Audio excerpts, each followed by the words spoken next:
পদায়ন বাস্তবায়নে এক দফা দাবিতে দেশের সব সরকারি হাসপাতালে নার্স ও মিডওয়াইফরা আজ ৩ ঘন্টার কর্মবিরতি পালন করবেন। আজ সকাল ৯টা থেকে দুপুর ১২টা পর্যন্ত ৩ ঘন্টা এবং আগামীকাল বুধবার সকাল ৯টা থেকে দুপুর ২টা পর্যন্ত ৫ ঘন্টার কর্মবিরতি পালন করবেন তারা। এ সময় সব সরকারি মেডিকেল কলেজ হাসপাতাল, জেলা হাসপাতাল সহ সব স্বাস্থ্যসেবা প্রতিষ্ঠান ও নার্সিং শিক্ষা প্রতিষ্ঠানে রোগীদের কোনো সেবা দেবেন না এবং প্রশাসনিক ও শিক্ষা সংক্রান্ত কোনো কাজ করবেন না তারা। তবে এ সময় জরুরি ও মুমূর্ষু রোগীদের নার্স ও মিডওয়াইফ স্কোয়াড সেবা দেবেন। বর্তমানে দেশের সব ধরনের সরকারি হাসপাতালে ৪৫,০০০ নার্স ও ৩,০০০ মিডওয়াইফ কর্মরত আছেন।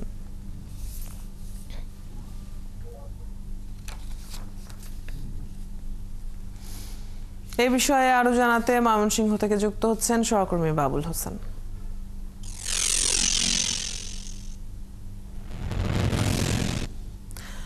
বাবুল, কর্মবিরতি শুরুর যে প্রস্তুতি সেটি আপনি জানাচ্ছিলেন এর আগের সংবাদে। এখন কি অবস্থা দেখছেন? তাদের দাবি প্রসঙ্গে কারোর থেকে কোনো ধরনের সাড়া পাওয়ার খবর জানতে পেরেছেন কিনা? অদিতি, এখন ৯টা বেজে গেছে। আমি রয়েছি ময়মনসিংহ মেডিকেল কলেজ হাসপাতালে। ৯টা থেকেই এই কর্মসূচির যে পূর্ব ঘোষিত কর্মসূচি, এটি তাদের কেন্দ্রীয় কর্মসূচি। দেশের সকল স্বাস্থ্য সেবার প্রতিষ্ঠানে তারা এই কর্মসূচি পালন করার কথা। আজ ৩ ঘন্টা এবং আগামীকাল ৫ ঘন্টা।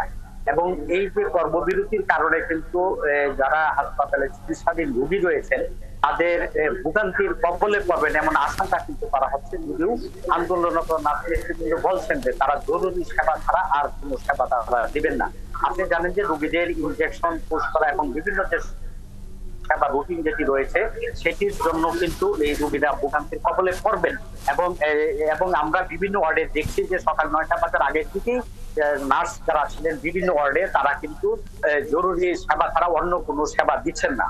এবং তাদের মূল যে এক দফা দাবি এর মধ্যে রয়েছে নার্স এবং মিডওয়াইফ অধিদপ্তর এবং কাউন্সিল রয়েছে, সেখানে প্রশাসন ক্যাডারের যে মহাপরিচালক, পরিচালক সহ যে বেশ কিছু পদ রয়েছে তাদেরকে প্রত্যাহার করতে হবে এবং নার্সদের মধ্যে থেকে যারা যোগ্য তাদেরকে ওই সমস্ত পদে পদায়ন করতে হবে। এবং এটি জন্য কিন্তু তারা গত ৯ সেপ্টেম্বর থেকে আন্দোলন করছেন। সর্বশেষ গত ২৪ সেপ্টেম্বর ঢাকা জাতীয় প্রেস ক্লাবে তারা সংবাদ সম্মেলন করে আলটিমেটাম দিয়ে বলেছিলেন যে ৩ দিনের মধ্যে দাবি পূরণ না হলে তারা কিন্তু কঠোর আন্দোলন কর্মসূচিতে যাবেন।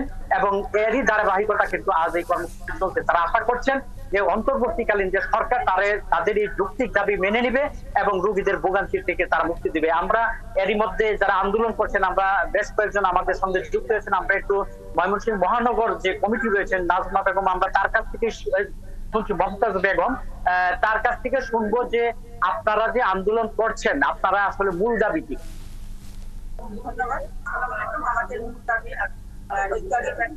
এক দফা দাবি আমাদের নার্সিং মেডিকেল অধিদপ্তর থেকে মহাপরিচালক এবং পরিচালক সহ নার্সিং মেডিকেল অধিদপ্তরের রেজিস্ট্রার প্রেসিডেন্ট নার্স ক্যাডারগণকে অপসারণ করে আমাদের নার্সিং পার্সোনালদের পক্ষ থেকে কর্মকর্তাগণকে পদে পদায়ন করা আমাদের এই সময়ের দাবি, চূড়ান্ত দাবি। আমরা শান্তিপ্রিয়ভাবে আমাদের দাবিগুলি দীর্ঘদিন ধরে উপস্থাপন করে আসছি। আমরা রোগীর পাশে থাকতে চাই, আমরা জনগণের পাশে থাকতে চাই। আমরা আমাদের আন্দোলনকে অন্তর্বর্তীকালীন সরকার ওনারা এখনো মূল্যায়ন করছে না, অবহেলা করছে। সুতরাং আমরা চাই আমাদের দাবিকে পুরো সময়ের মধ্যে মেনে নিয়ে আমাদেরকে রোগীর পাশে থাকার জন্য, জনগণের পাশে থাকার জন্য এই সুযোগ করে দেওয়া হোক। এটাই আমাদের দাবি। দাবি মেনে না হলে আমরা প্রথম থেকেই কঠোরতর আন্দোলনে যাব এবং কেন্দ্রীয় পরিষদের সাথে আমরা আমাদের দাবি নিয়ে আমরা একাত্মতা করছি এবং আন্দোলন চালিয়ে যাচ্ছি।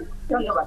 ধন্যবাদ অদিতি। আপনি শুনছিলেন যে তারা যেটি বলছেন যে তারা আসলে চান না যে হাসপাতালে সেবা নিতে আসা রোগীরা কোনো ভোগান্তির কবলে পড়ুক। তারা চাচ্ছেন যে অন্তর্বর্তীকালীন সরকার এই বিষয়টি আমলে নিয়ে তাদের যে যৌক্তিক দাবি, যে প্রশাসন ক্যাডারের যে কর্মকর্তারা রয়েছেন তাদেরকে প্রত্যাহার করে ওই সমস্ত পদে তাদের মধ্য থেকে যারা যোগ্য রয়েছেন তাদেরকে এই পদায়ন করবেন এমনকি প্রত্যাশা করছেন। বাবুল, আমরা তাদের দাবি এবং তাদের কর্মসূচি সম্পর্কে জানছিলাম। ধন্যবাদ যুক্ত হবার জন্য।